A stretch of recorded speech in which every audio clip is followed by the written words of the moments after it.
Okay, so you know how everyone's always saying kids these days are like Yeah. practically born knowing how to use a touch screen? Right. Right. It's unbelievable, right? Like my niece, she's 3, and she already swipes and taps like it's second nature. It is kind of wild how intuitive they are with it all. Total digital natives. But then that gets me thinking, it's not just about knowing the how anymore, it's the how to behave, you Mhm. know?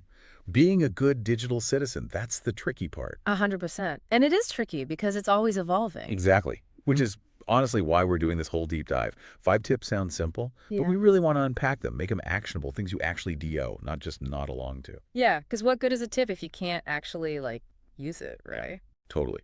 So, tip number 1, out of the gate, discuss online safety. Sounds obvious, but I feel like there's got to be nuance here. Oh, huge nuance. It's way beyond just don't talk to strangers now. That's important, of course, but Especially since strangers online can look like anyone, really. exactly. It's about giving kids the critical thinking skills to assess different situations. So with a younger child, that might mean, okay, it's awesome you want to post about your teddy bear, but maybe not our home address online, okay?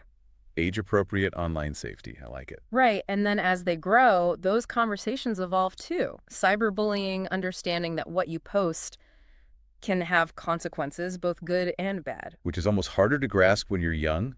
That permanence of the internet, it's a lot. It is, and it's not about scaring them, but empowering them, Yeah. right? To use their voice responsibly. Which leads perfectly to tip 2, actually. Encourage kindness online.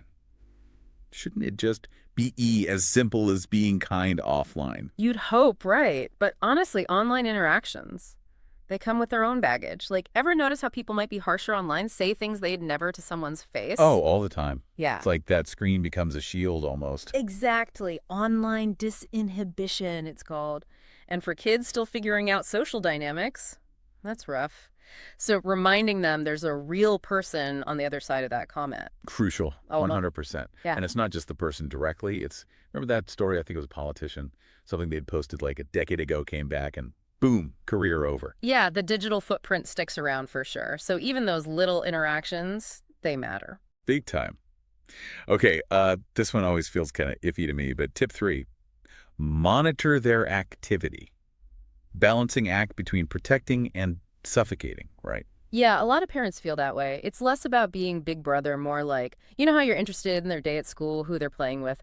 Same idea, but online. So asking about their favorite YouTubers, the games they play, that kind of thing? Yeah, makes it a conversation, not an interrogation. And sure, parental controls have their place, but they can't be the only thing. Right, like you don't want to teach them to be responsible online by taking all responsibility away from them. Exactly. It's about trust, just like offline. Okay, this next one, in this day and age, oof, teach about privacy. Right. Tough one when everything's about sharing. It's like the whole point of some apps is to share everything. True. So you got to be real with them. Explain digital footprints, every click, every post, it adds up. And it's not to scare them off, but remember when so-and-so got in trouble for that old picture? That can happen online too. And those examples, that's got to be key, right? Make it relatable. Totally. Even younger kids, you can make it a game. Like, okay, you posted you love pizza. What might a company do with that info? Helps them think critically. Love it. Okay, last one, and no judgment from me because I struggle too. Set screen time limit. It's a universal struggle, but instead of making it this big thing about taking tech away, what if it's about balance? Okay, yeah, reframe it, but how do you actually do that? Asking for everyone, Yeah, probably. you said it before, actionable advice. Involving the kids, that's huge. Not dictating, but hey, let's figure out some screen time goals together, and then what fun stuff can we do offline? Collaboration, not combat. I like the sound of that way better. Right, it's all connected. And honestly, this whole thing, it's going to keep evolving. What we teach them now might be totally different in 5 years. Makes you think, right? Like, Yeah. we're still learning about this digital world alongside them. Which honestly might be the most important lesson of all.